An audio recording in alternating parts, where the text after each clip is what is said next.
If you're someone that is not a fan of President Trump, you should be thinking about what it means to build new things that build and elevate on the mistrust of previous institutions. And if you're somebody that supports President Trump, here's the fact: tearing down is only 25%. And in fact, the easiest 25% of the equation, because there's a whole nother 75% there. What is that 75%? It's great to tear down. What are we going to build in its place?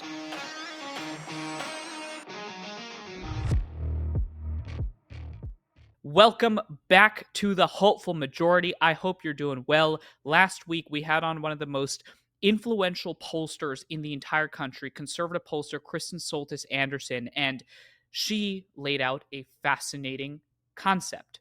And that is that the right and the left, Americans from across the country, right and left, are united around one thing. What is that one thing? That one thing is that there is deep skepticism and mistrust of our institutions across the board, whether it's the FBI, the college campus, it's the Department of Justice, the White House, the presidency, it's our local school institutions. There's widespread mistrust. And if you're new to the Hopeful Majority, every Monday we have on either interviews or monologues. Today's a monologue. And I started thinking about what Kristen was saying. And you can check out that episode on last week's conversation, that we are united around skepticism of institutions. And that got me thinking, because the goal of the Hopeful Majority, this principle that we're building, is this idea that Americans from across the country are united around wanting to have open-minded conversations, around dialogue, around curiosity, around wanting to listen to people that are different than ourselves, that the old right-left divide doesn't necessarily describe our country. And what is particularly hopeful about that is that the demand for conversations and dialogue is growing, and we've had on fascinating guests to detail that rise in demand. So here's what Kristen's viewpoint got me thinking about. It got me thinking that I think we're entering a new age, and that's the age of building. What do I mean by that? Well, first, anyone that's a political pundit or a partisan person listening to this are going to say, Manu, you're on some kumbaya nonsense. Well, first, I'll refer them to episode 82, where we talked about and deconstructed the kumbaya critique. But second, I'll say that the notion of building, this idea that we have to create things, I think is a fundamentally more hopeful notion to embody than the opposite, which is one of critique and tearing down. I think what we need to be doing is we need to be building new institutions, new civic spaces like Bridge USA, like this podcast. We need to be building and creating and meeting this demand that is unified across the board, that Kristen is seeing in our polling, from MAGA supporters to Democratic supporters, which is this idea of skepticism. When I think there's high levels of skepticism in the media, there's high levels of skepticism in different positions of power in our Congress and Capitol Hill and local institutions, I think what it does is it creates the opportunity for us to create new things. It creates and leads to the rise of the podcast election that many people have been talking about in 2024, that it wasn't large-scale institutions like CNN that determined the outcome of that election, but it was large-scale podcasts like Joe Rogan, because there was a deep mistrust in our media elites, and so people latched on to cultural figures like Joe Rogan, which Chris and I talked about last week. You see that playing out across the board on college campuses. One of the things that we talked about in episode 79 was that there's the rise of a new counterculture. What is that counterculture? The counterculture is one that is challenging DEI. Now, some of you might be fans of DEI, some of you might hate DEI, but here's the fact. We are seeing a shift away from diversity, equity, inclusion initiatives in college campuses, because people are saying we need to invest more in young people's ability to just learn from each other, to be able to be curious. We need a new paradigm for thinking about our politics. We need something called bridge building. That is the show. That is the work of Bridge USA. So what is the hopeful part of this age of building? Many people that have critiqued and are concerned about President Trump's presidency, one of the things that I think they need to understand is that through efforts like Elon's Doge, through efforts that are involving trying to increase the efficiencies in our government, I almost see President Trump like a wildfire. And he's burned down a lot of different institutions. And here's what happens when you have a wildfire rip through a forest. It creates the opportunities for new trees, new species, new interesting plants, ferns to populate that landscape. And that's exactly what's happening, I think, in our politics. If you're someone that is not a fan of President Trump, you should be thinking about what it means to build new things that build and elevate on the mistrust of previous institutions. And if you're somebody that supports President Trump, here's the fact. Tearing down is only 25%, and in fact, the easiest 25% of the equation, because there's a whole nother 75% there. What is that 75%? It's great to tear down. What are we going to build in its place? Okay, you're going to reform the FBI. Well, I sure hope we have a plan for a better FBI. So, what is that going to look like with Kash Patel now nominated? We're going to remove DEI initiatives across college campuses and high schools. Okay, great. Well, what's our replacement paradigm to manage diversity? Because the fact is that the United States is entering and going to become the most diverse society in the history of societies, as we've talked about many times on the show. And you're probably sick in the face listening to this. Imagine I told you there's a society out there with 330 million people, all of whom look differently than each other, heavily armed, trying to make it work. Well, you got to be able to equip people with the capacity to meet difference, not with contempt, but curiosity. We need to be able to humanize in order to depolarize. We need to be able to meet people across the lines of difference, be able to understand, why do people actually believe the things they believe? What's the point? So that's bridging, replacing DEI. Why am I interested in this notion that we're entering an age of building? Because here's the thing: societies over time, empires, civilizations, they require constant innovation. They require a constant renewal. Uh, Poll after poll will show that Americans are feeling a little stagnant. That whether you're on the right or the left, it feels like America's on the decline. It feels like things are not working the way they have been working in the past. Well, here's the thing: if you're a young person and you're listening to the show, I think it's time to channel our skepticism to meet the moment with the ethos of, we're going to build new things to be able to be effective. That ethos, I think, is uniquely powerful. One of the friends of the show, Ibu Patel, who's come on a couple of the earlier episodes, I think it was episode 17, has this new book out called We Need to Build. And the entire ethos and tenor of that book is, let's turn our skepticism, whether you're in the right or the left, not to pure critique, because critique is easy. That's 25%. That's the outrage industrial complex. I could sit here and tell you all the things that are wrong with the world, and you'll probably like the video even more because it'll say, oh my God, Manu's playing on my outrage. But it's much harder to say, this is what's wrong with society, but here's my prescription and here's how we're going to execute.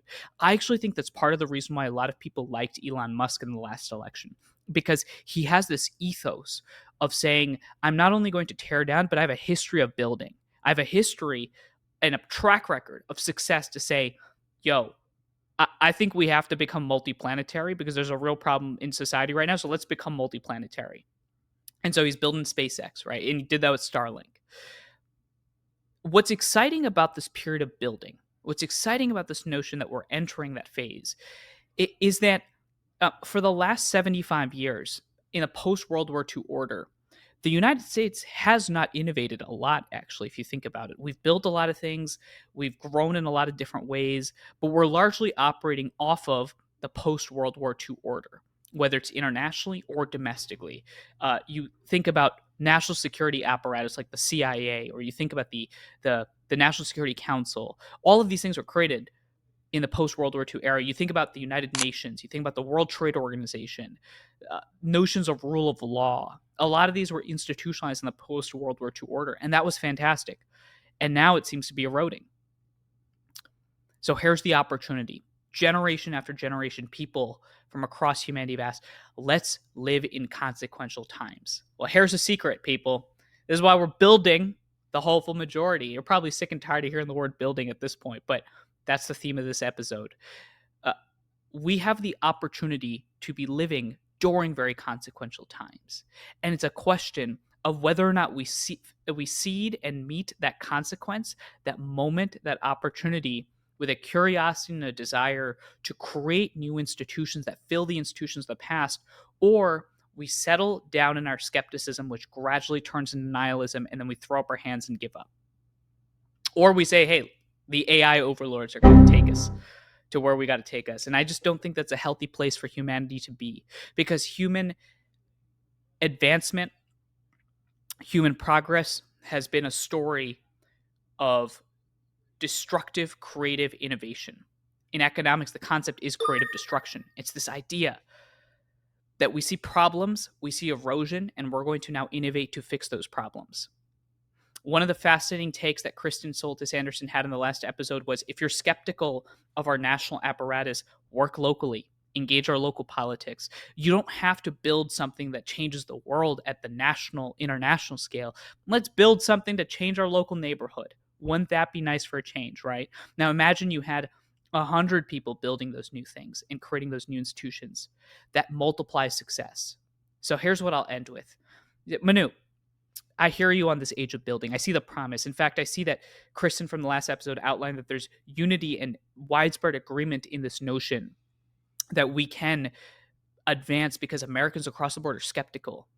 What does this have to do with civic dialogue and pluralism and the general theme of the show?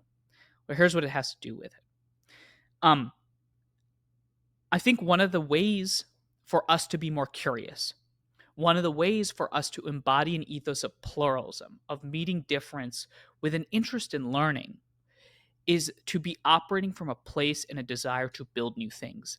If you look at the world and your prescription and the outlook on the world is tear down, it's critique, it's constant outrage, why would you ever be curious?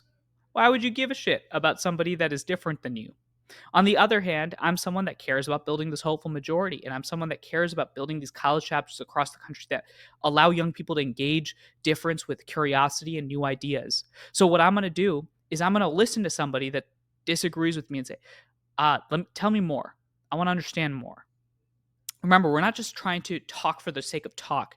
We're trying to instill an ethos of listen to understand rather than to respond so that you can take action on the issues that you're passionate about and create something fascinating and interesting and relevant. And that can happen across the board. Here's a very tangible example.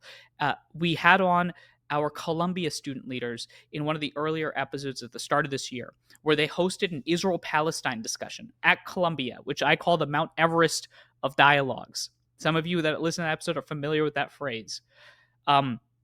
They took the fear and the uncertainty on campus and channeled it in an opportunity to allow people from across the political divide on that issue, that very existential and serious issue, to finally see each other's humanity. That's really powerful.